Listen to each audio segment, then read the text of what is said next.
What's up, everybody? Welcome to the Homie Hangout, where we help others move in excellence. And there's a crazy story coming out of Florida. Now, I know I've started videos like that before, but this one is not funny.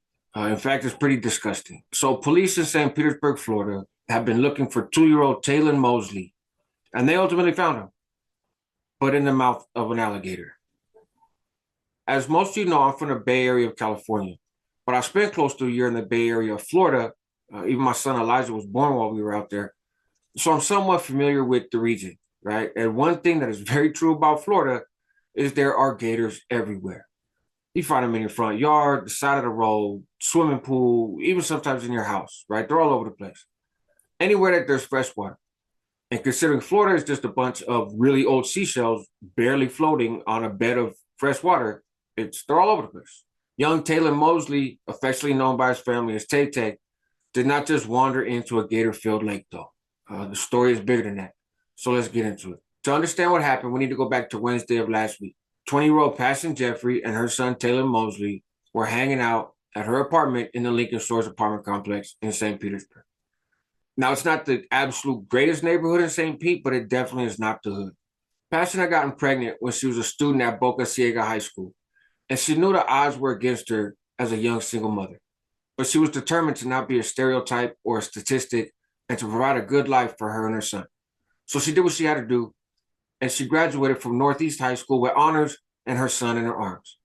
She went and got a job at CVS, where she was very well loved, and she was just handling her business.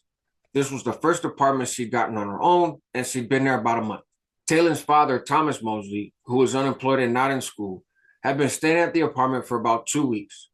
And on Wednesday afternoon, family gathered around 4:30 p.m. to celebrate his 21st birthday.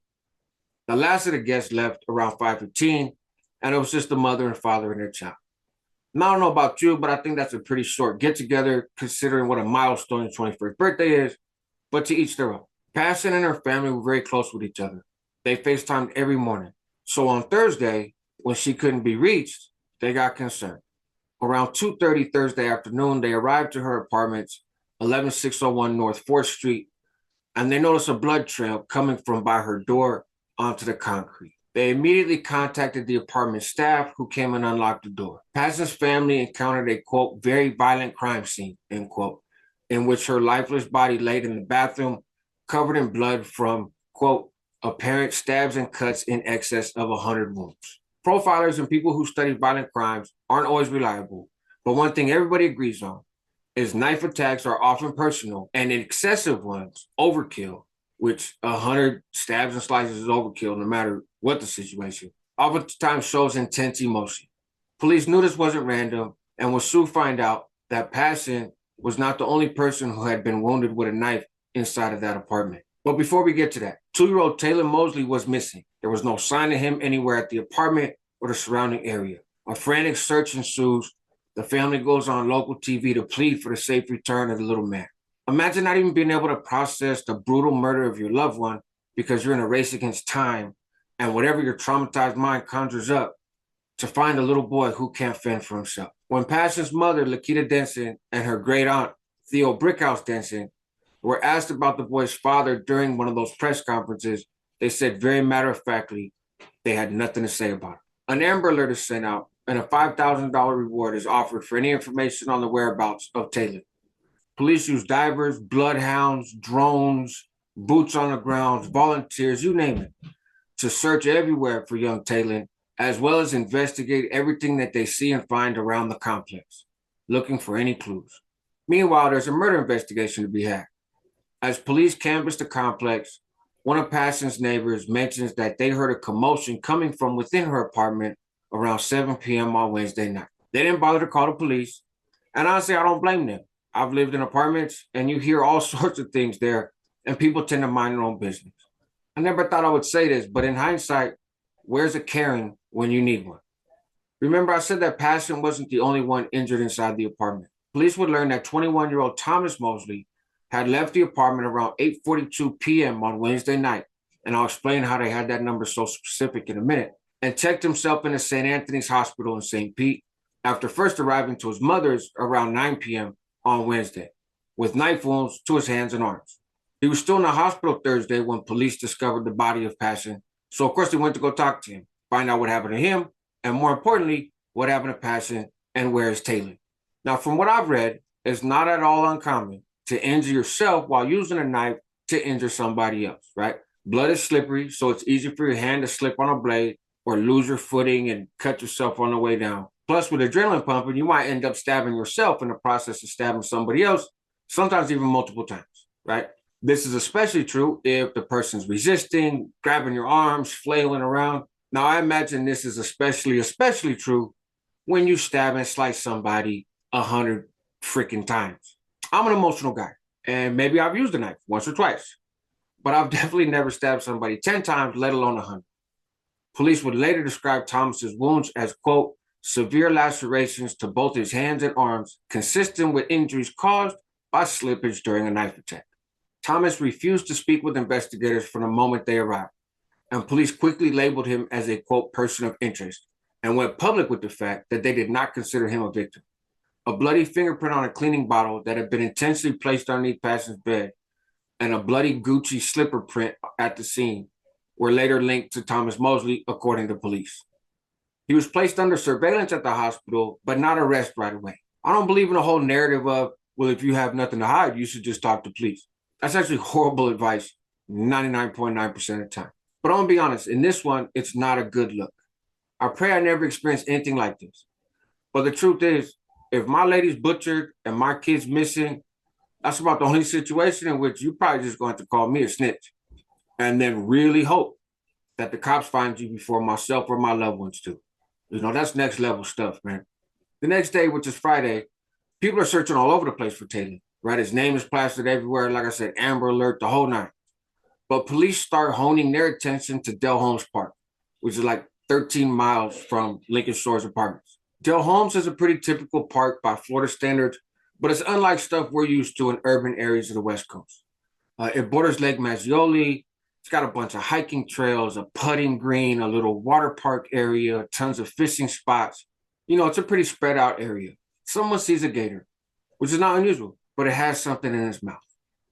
So police respond. They shoot the gator to make it drop what it's holding. Sadly, after less than 48 hours, the search for Taylen Mosley comes to the worst possible end.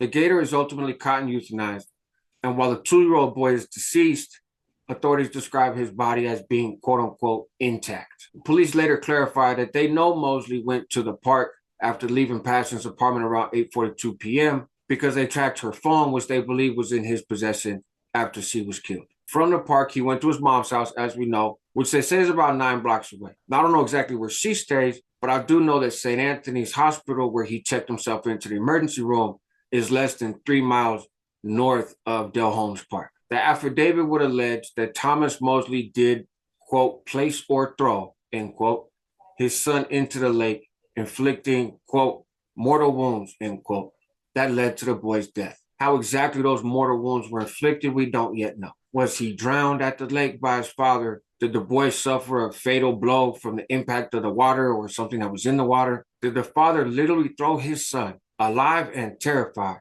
into gator-infested waters for them to finish the job? We're going to have to wait for the autopsy to find out. No matter what, though, this man, whose actions helped bring this innocent and beautiful child to life, whose blood was run through his veins, and whose physical features he resembled, ended his life when the young man was barely getting steady on his feet, man. That's cowardice at the highest degree. You don't have to be a parent to recognize how tragic and disgusting this story is. But I'm a parent, and I can remember like yesterday when my daughters and when my son were 2 years old.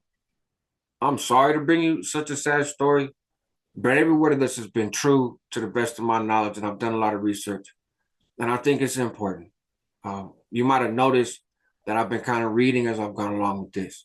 I had to write this down because it is such a difficult story to tell. Thomas Mosley was ultimately booked into Pinellas County Jail on 2 counts of first-degree murder after having his initial hearing over the phone from the hospital. He is scheduled for a bond hearing on April 11th, but that's just a formality. He's not getting out of jail. When asked about Thomas Mosley, the public defender's office spokesperson said, quote, due to the extremely serious allegations surrounding these tragic losses, Our investigation is currently focused on gathering information about the facts and circumstances of the case, as well as our client's mental state, end quote. I mean, what else are they going to say, really? You know, this is disgusting at its core. Florida is a death penalty state. Now, I've always been against the death penalty because I don't think our system is reliable enough to give that kind of power over to the government when we know for a fact that there are people who are innocent of what they were accused of and they wind up getting condemned. We are more than capable as a society of locking people away for the remainder of their life and making sure that they are never able to hurt anybody in the public again. That being said, if we're going to have the death penalty, I cannot think of a more appropriate case for it to be applied to than this one. I'm going to wrap this up by kind of walking you through what this is going to look like from a legal perspective. Now, the police haven't released a ton of information necessarily, but what they have put out there shows not only a very high probability of guilt as far as Thomas Mosley is concerned, but also a premeditation, which is a necessary element for a first-degree murder charge, at least as it applies to Taylen. This was not an accident, and this was not some spur-of-the-moment thing. So in Florida, if you're found guilty of first-degree murder, right, premeditated murder, then there's two sentencing options. You either get life without the possibility of parole, or you get the death penalty. If the state wants to seek the death penalty, there's a separate sentencing hearing, which is kind of like a mini trial with a whole new jury in which everybody gets to put information out there and facts out there. There's a little bit lower bar, so you can include a lot of stuff in a sentencing hearing that would be inadmissible in a trial, hearsay, that sort of thing. And then that jury has to vote unanimously for death. If they're not unanimous for death, then it's a life sentence. And in Florida, when you have life without the possibility of parole, it really is life without the possibility of parole. Your only action is perhaps if you appeal, right? If you have a successful appeal, which are rare, and then even more rare, if that successful appeal leads you to get a whole new trial and there, we get perhaps a different sentence. I don't see that happening in this case. Based on how Florida works, if this goes to trial, we're talking about a year or two before it actually gets started. In looking at the arrest affidavit and stuff, the only defense I really see as possible is the insanity, right? The not guilty by reason of insanity, the mental health claim. Now, I struggle with some mental health challenges. It's not a secret. Most people I know do. This is a different arena. If you're crazy enough to feed your child to a gator, to butcher that child's mother over 100 times, then you're crazy enough that whatever happens to you happens at that point, right? You have given up the right to redemption. Because if you can't comprehend that that's wrong, game over for you as far as I'm concerned. I don't think the insanity defense would work in terms of the trial. In terms of guilt and innocence, I think the dude's found guilty in a heartbeat. It might work, though, in the penalty phase if the state is seeking the death penalty. And even if it doesn't, even if the jury in the penalty phase is like, no, fool, you need to fry, that is actually something that could have some action on appeal. So if this is the route that it goes, he goes to trial, he pleads insanity, he gets found guilty, then the state seeks the death penalty, he goes through a death penalty phase, and is still found guilty despite his insanity defense. You're talking 10, 20 years worth of appeals that has some traction. Eventually, there's a real chance he finds a court somewhere that says, nah, this fool really is crazy. I don't think they give him a new trial. I think they just strip away the death penalty case and hit him with life without the possibility of parole. What I think happens is the public defender goes to the DA's office and says, look, we'll accept a plea, first-degree murder, life without, let's call it a day. Keeps the public safe. He's never getting out. There really is no parole for LWOP in Florida. Saves time and money and resources. Saves the family from the compound trauma of having to participate in this process or even watch it from a distance. We ain't got to worry about decades of appeals. It's done and over with. It may be too politically toxic for the DA to accept that kind of deal, even if they wanted to. Florida's a very conservative state. Even not in a conservative state, this is an exceptionally heinous crime. Nobody wants to view this as this guy's getting off easy. I don't personally think doing life without the possibility of parole in a state where they really stick to that is getting off easy versus the death penalty. But I get that in this era and the talk of crime and just how horrible this crime is, everything else aside, and the fact that the DA's position is very political. I think they go for death anyways, to be honest, unless the family comes out and says, no, we don't want that. I think that's the only way that this is not pursued as a capital case. I'm going to be following this case closely, and I'll definitely keep you guys updated on any developments. There's a GoFundMe link in the description. I believe the services for Pashun Jeffrey and Taylen Mosley is tomorrow. Friday, April 7th, though I'm not 100% sure. The GoFundMe has raised upwards of $40,000 at this point. It was started when there was a search for Taylen and has now turned into fundraising for the memorial. Anyways, help others move in excellence. That's what homies do. Help yourself at the same time because you're worth it, and help your community because it needs you. Rest in peace to Taylen Mosley and Pashun Jeffrey. This just didn't need to happen. It shouldn't have happened. And it's a tragedy. Until next time, folks, take care.